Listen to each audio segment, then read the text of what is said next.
This is the Detroit Sports Podcast Network.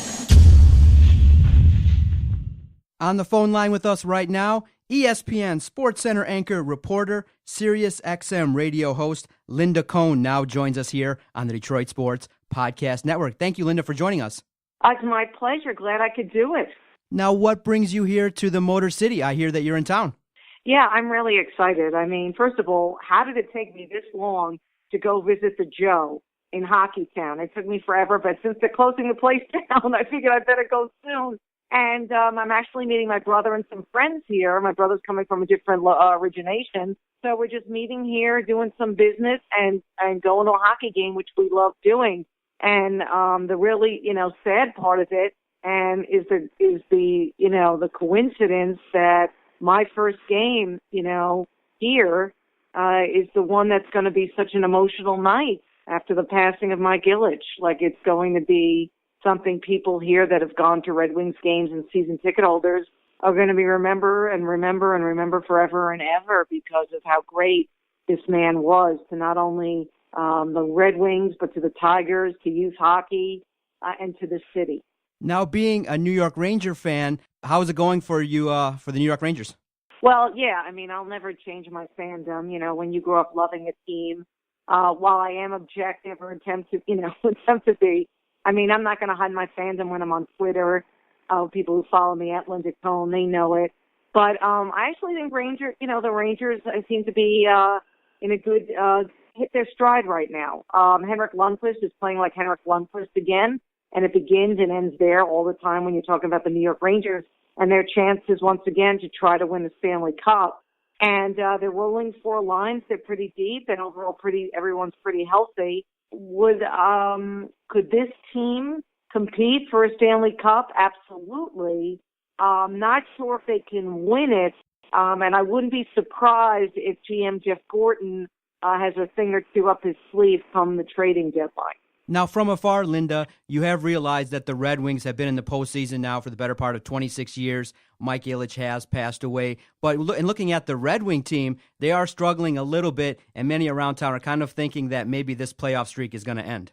Yeah, I can't believe it, right? I mean, I say I can't believe it. People who love the Red Wings, they can't believe it. And not only that, they're playing poorly. I mean, they're last in the Eastern Conference, and there are like 7 teams ahead of them just even to get a shot at the last wild card, which currently is held by Toronto. So I'm not saying it's not impossible, but I just don't see this team right now with the roster it has making an incredible run and 6 teams ahead of them being awful for them to, catch Toronto. It is really, all great things have to end, right? So I think this is the year just because they're going to run out of a season, and I think it's going to end. So you landed in Detroit earlier Wednesday afternoon. What's on the itinerary? You know what? Having a nice dinner, but honestly, and seeing a couple of things. Nothing, really exciting and thrilling, but, my main goal was going to see a hockey game and going to see an institution, an amazing venue. I know some people obviously say it has gotten very old and decrepit, and then I say, well, then that's why they're getting a new stadium, so, the time is now, but I had to see this place. I'm old enough where I was lucky enough to see the old Montreal Forum before the Bell Center was built, and I always wanted to see that, and I saw that when I was much younger, when I was a kid, and then, and we all saw, I grew up on Long Island, and the Nassau Coliseum became old and decrepit, and obviously the Islanders don't play there anymore.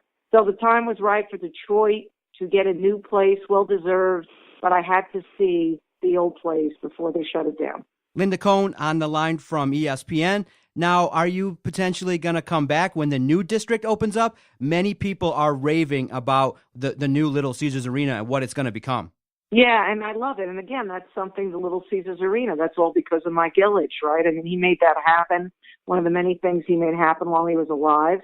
And I think it's great because in the coming years, you build an amazing arena like this, the NHL will look at this and say, hey, I like the way this is laid out. I like the way I can welcome a lot of people, masses of people to it. So it could be a spot, obviously, for an NHL All-Star game in the future. And that would be a really, really amazing thing for this town, right? For this city to have something like that. And people come from far and wide to Detroit to see the new facility. And NHL All-Star is so much fun. So why wouldn't that happen in the next few years? No, that'd be excellent. We'd love to have you. It's great to talk to you. Scouring the landscape across the NHL, who are the teams and squads that have impressed you so far this season?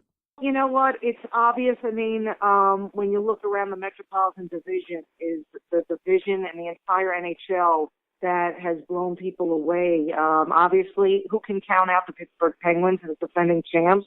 And they're playing like they haven't missed a beat.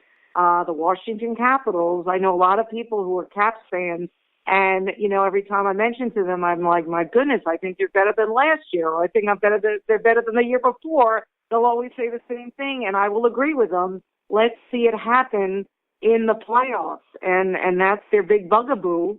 But I think right now the two best teams in the NHL are in the Metropolitan Division, in the Capitals and the Penguins.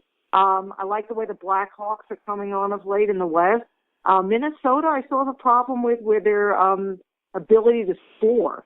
I still feel they're weak in that area, and if I was management of the Minnesota Wild, because defense and I got the goalie, I would make a trade and get a guy that can put the puck in the net and make a run. How surprised were you at the move made by Montreal to change head coaches? Yeah, that was huge. I wasn't surprised that Michel Therrien was fired because he had done several things along the way that were head-shaking.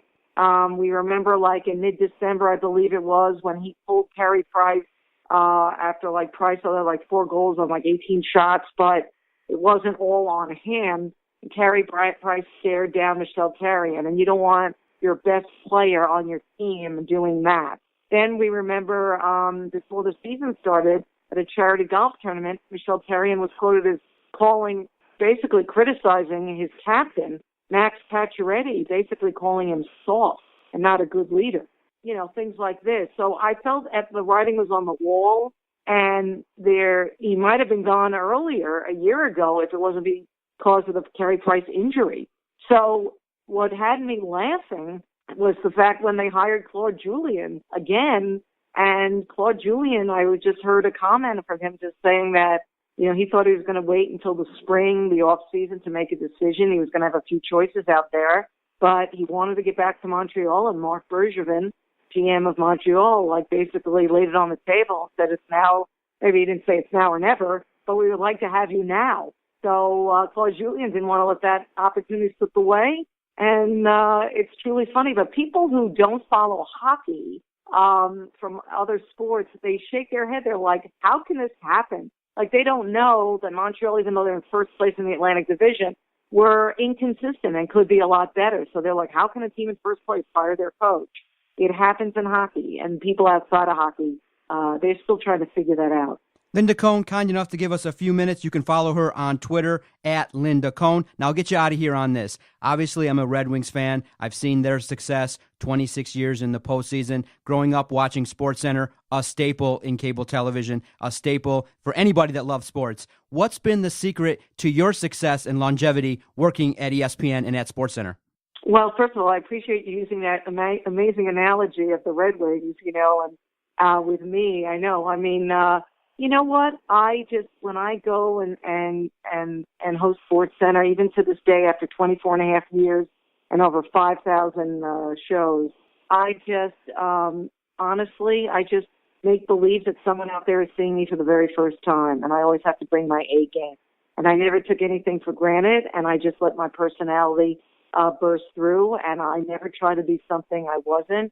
I just tried to be me, Linda, who just loves sports so much, just like the viewers at home who happen to still watch SportsCenter. And what a personality. Linda Cohn, kind enough to give us a few minutes here on the Detroit Sports Podcast Network. Enjoy your trip to Detroit. I hope for an opportunity to chat with you again. I greatly appreciate it. Thank you so much, and I hope I bring good luck to the Red Wings for you.